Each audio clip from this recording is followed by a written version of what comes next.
कन्याकुमारी से शुरू हुई राहुल गांधी की यात्रा आज 135वें दिन श्रीनगर के लाल चौक में समाप्त हो रही है। इस वक्त मैं श्रीनगर के ऐतिहासिक लाल चौक में हूं और यहीं पर राहुल गांधी कुछ देर में तिरंगा फहराएंगे। अगर बात करें तो जिस तरीके से भारत जोड़ो यात्रा की शुरुआत हुई थी 7 सितंबर 2022 को और 135 दिन चलने के बाद ये पहुंची है कश्मीर के श्रीनगर में और यहीं पर यात्रा का समापन होना है। भारत जोड़ो यात्रा का मकसद रहा है राहुल गांधी का कि जिस तरीके से देश के अंदर नफरत है, उनका कहना है कि भारतीय जनता पार्टी के जब से शासन आया तब से नफरत का माहौल ज्यादा है और इसके साथ साथ बेरोजगारी, महंगाई और तमाम तरह ऐसे मुद्दे रहे हैं जिसको लेकर के राहुल गांधी ने भारत जोड़ो यात्रा की शुरुआत की थी और उसका समापन आज श्रीनगर के ऐतिहासिक लाल चौक पर हो रहा है। एक बार आपको तैयारियां दिखा देते हैं यहाँ किस तरीके से लोगों के अंदर उत्साह है, उमंग है, क्योंकि कांग्रेस पार्टी कश्मीर को लेकर के हमेशा से संजीदा रही है और आज भी वो कहती है कश्मीर में कश्मीरियत को वो बसाएंगे और जो यहाँ पे आर्टिकल 370 को हटाया गया है इसको लेकर के भी वो लगातार बयान देते हैं कि इसमें भी केंद्र सरकार यहाँ के लोगों को दबाने का काम की है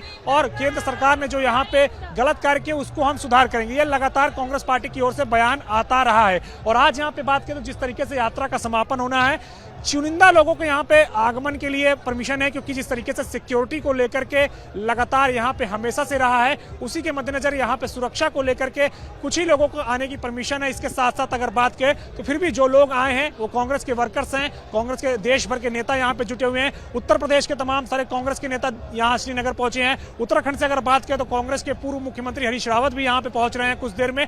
और सिक्योरिटी आप देखिए, तैयारियां देखिए, लाल चौक ये पूरी तरीके से इसे बंद करके आज रखा गया है क्योंकि ये ऐतिहासिक लाल चौक है। शेख अब्दुल्ला से लेकर के आज के दौर तक का ये गवाह है। यहाँ पे जितने भी बड़े आंदोलन हुए हैं कश्मीर के अंदर उसमें कहीं ना कहीं लाल चौक एक सिंबॉलिक रहा है। और जिस तरीके से पहले शेख अब्दुल्ला ने यहाँ पे आंदोलन किया तो उन्होंने भी लाल चौक पे यहाँ पे कई सारे विशाल जनसभाएं की, रैलियां की। उसके बाद फिर हिंदुस्तान के भी तमाम तरह एक के बाद एक कई सारे नेता यहाँ आते रहे हैं और यहाँ पे तिरंगा फहराने को लेकर के भी बड़ी लंबी जद्दोजहद होती रही है। याद है अगर जो लोग इतिहास पढ़ते हैं या फिर जो लोगों ने देखा हो उस दृश्य को कि प्रधानमंत्री नरेंद्र मोदी भी 1992 में जब उस वक्त के तत्कालीन राष्ट्रीय अध्यक्ष मुरली मनोहर जोशी के साथ यहाँ पे तिरंगा फहराने आए थे तो काफी जद्दोजहद करनी पड़ी थी, क्योंकि उस वक्त अलगाववाद का दौर था, आतंकवाद का दौर था, चरमपंथ का दौर था और कहीं ना कहीं सांप्रदायिकता का माहौल था। और ऐसे में श्रीनगर के लाल चौक में तिरंगा फहराना बड़ी मशक्कत का काम हुआ करता था। लेकिन जिस तरीके से 2019 में आर्टिकल 370 को हटाया गया, यानी कि अनुच्छेद 370 को हटाया गया, उसके बाद जिस तरीके से यहाँ पे फोर्स को रिस्टेट किया गया, उसके बाद फिर धीरे धीरे जिस तरीके से यहाँ पे बहाली की गई तमाम तरह, चाहे इंटरनेट सुविधाओं की हो, चाहे आम नागरिकों की सुरक्षा को लेकर के हो, चाहे फिर जितनी भी सुविधाएं हो उन चीजों को लेकर के हो। और आज ये दौर है कि श्रीनगर में ऐतिहासिक लाल चौक पे तिरंगा सदैव फहराता रहता है। इसके साथ साथ अगर बात करें तो जिस तरीके से यात्रा का समापन हो रहा है आज भारत जोड़ो यात्रा का, तो तमाम तरह नेता यहाँ पे पहुंचे हुए हैं और सभी नेताओं का यही कहना है कि यहाँ पे उत्साह है, उमंग है। और जो एक यात्रा चली थी कश्मीर से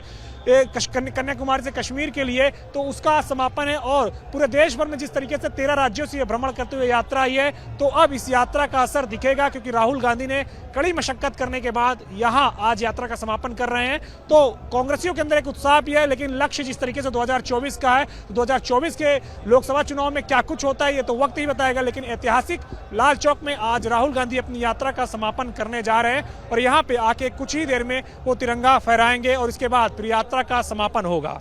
इस वक्त मेरे साथ बातचीत के लिए मौजूद हैं कांग्रेस पार्टी के राज्यसभा सांसद इमरान प्रतापगढ़ जी। सर, आज कांग्रेस पार्टी का आधिकारिक तौर पर भारत जोड़ो यात्रा समापन हो गया, क्या मैसेज गया है? क्या आपको लगता है कि मकसद में कामयाबी मिलेगी? बहुत शानदार मैसेज गया है और मोहब्बत की कोशिश लेकर के निकले थे, कन्याकुमारी से चले थे और कश्मीर तक आ गए। लोग परेशान हैं, भाजपा परेशान है। हर दिन एडिटेड वीडियो और बहुत सारे झूठ परोसने के बाद भी यात्रा पूरी हो गई। सुरक्षा में कमी करने के बाद भी सुरक्षित तौर पे यात्रा पूरी हो गई। तो भाजपा परेशान है, हमारा मकसद कामयाब रहा। हम मोहब्बत से देश को जोड़ना चाहते थे और हम बहुत हद तक 2024 के चुनाव में असर पड़ेगा? बिल्कुल असर पड़ेगा। राहुल जी जानते हैं जब तक नफरत कम नहीं होगी तब तक भाजपा कम नहीं होगी। अब उत्तर प्रदेश से आते हैं तो उत्तर प्रदेश में कांग्रेस जहां पे अगर बात करें तो हाशिए पर है, क्या वहां पे मजबूत स्थिति में आएगी? हाशिए पर होने के बावजूद जब राहुल गांधी जी उत्तर प्रदेश पहुंचे तो जो हुजूम उमड़ के आया था उसने सत्ता पक्ष के साथ साथ बहुत सारे लोगों के माथे पर बल ला दिए थे। इससे पता चलता है कि देश अब चाहता है कि कांग्रेस आगे आए और देश को संभाले, क्योंकि देश को कांग्रेस ही संभाल सकती है। समाजवादी पार्टी के एक प्रवक्ता ने बयान दिया था कि कांग्रेस के साथ गठबंधन हो सकता है 2024 के लोकसभा चुनाव में। कांग्रेस जाएगी? अभी गंगा जी में बहुत पानी बहेगा, अभी बहुत सारे ऐसे लोग निकल के आएंगे, आपसे कहेंगे कि हाँ गठबंधन हो सकता है। अभी बहुत लोग निकल के आएंगे, अभी आप इंतजार करिए। मुझे लगता है अभी जल्दी है ये सवाल। बेहतर स्थिति होगी यूपी में इस बार? बहुत शानदार। लोकसभा चुनाव में कांग्रेस बहुत शानदार प्रदर्शन करेगी उत्तर प्रदेश में। शुक्रिया बातचीत के लिए। ये इमरान प्रतापगढ़ी जो कि कश्मीर के श्रीनगर के ऐतिहासिक लाल चौक पे हैं और राहुल गांधी कुछ ही देर पहले यहाँ पे झंडा फहरा करके गए हैं। यात्रा का समापन हुआ है और इमरान प्रतापगढ़ी दावत कर रहे हैं कि उत्तर प्रदेश में कांग्रेस की स्थिति इस बार बेहतर होगी, मजबूत होगी और कई सारे लोग हैं, कई सारे दल हैं जो इस बार उनसे गठबंधन करना चाहेंगे। हालांकि उनके दावों में कितनी सच्चाई होती है ये तो जब चुनाव नजदीक आएगा तभी पता चलेगा। कृष्ण वीरपाल राव के साथ अविनाश तिवारी, एबीपी गंगा, श्रीनगर।